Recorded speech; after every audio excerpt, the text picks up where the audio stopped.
Hello all, in this video I am going to tell about V curve and inverted V curve of three-phase synchronous motor on no load condition and load condition.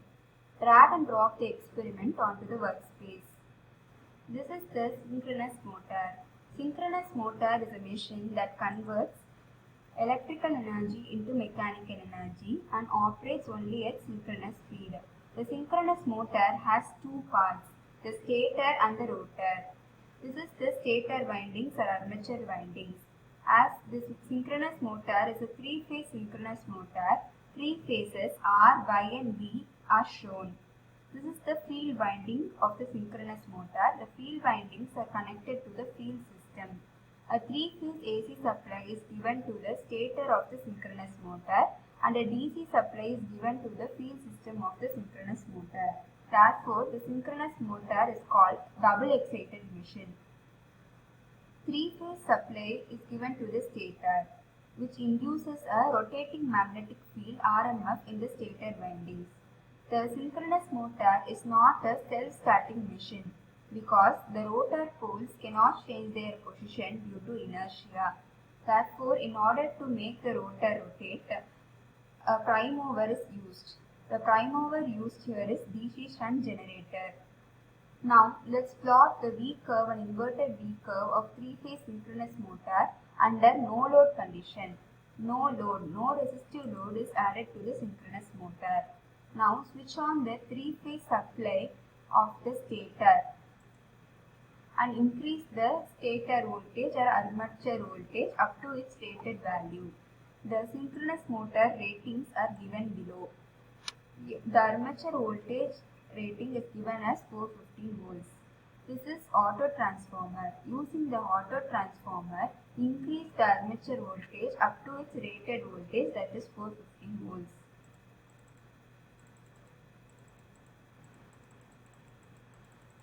As you can see, as you increase the voltage, the speed is also increasing, as speed is directly proportional to voltage. Increase the armature voltage using auto transformer up to its rated voltage, that is 450 volts.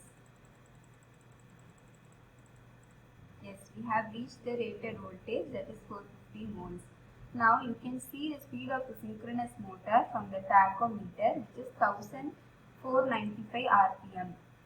The rated speed of the synchronous motor is given by the formula 120 F by P. The frequency is given as 50 Hz and number of poles equal to 4.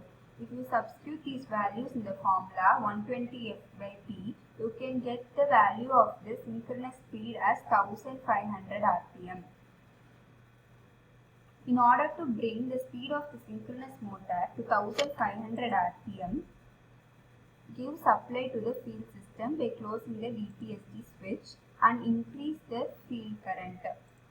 When you increase the field current, the motor starts running at synchronous speed, that is 1500 rpm. The rotating magnetic field of stator and the rotor field are synchronized and the machine runs at synchronous speed. At one point, the stator poles and the rotor poles are magnetically locked with each other. Therefore, the system runs with synchronous speed, that is 1500 rpm. Now, note down the power factor values from the power factor meter and the current of the armature by increasing the field current. And store the data and show the data. Increase the field current. If you increase the field current, the power factor also increases. Store data, show data. You can see clearly as field current increases, power factor also increases. So, increase the field current and note down the power factor values.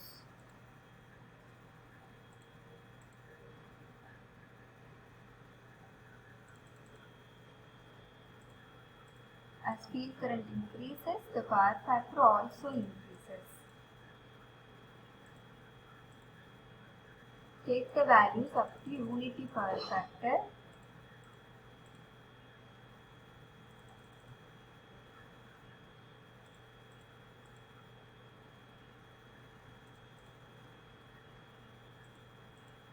field current increases, the power factor is also increasing.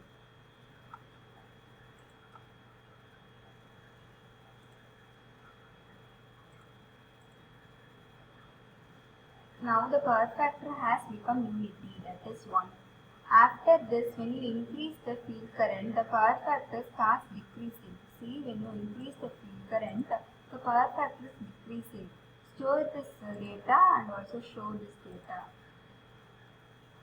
As you increase the field current, the power factor starts to decrease.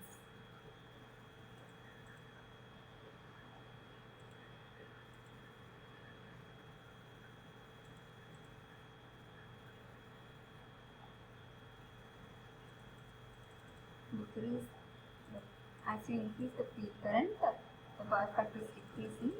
Just store the value and show the value. To plot the graphs. Store data, show data. Further decrease the power factor. Decrease the power factor. Just fix enough. The show data. This is the observation table for our experiment.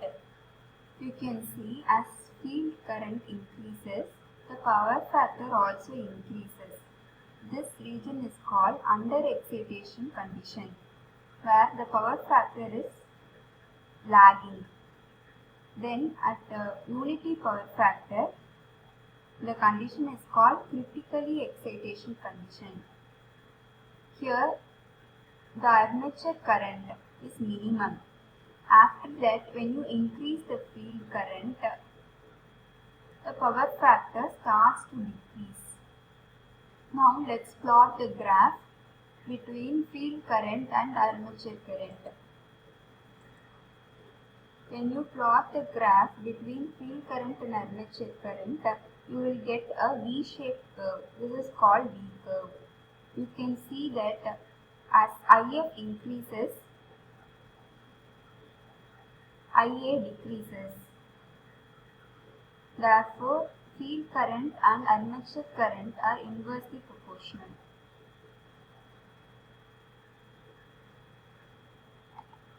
Now, let's plot the graph between field current and the power factor. This is called the inverted V curve. The power factor and the field current are directly proportional. You can see as power factor increases, the field current also increases up to unity, which is the critically excited condition.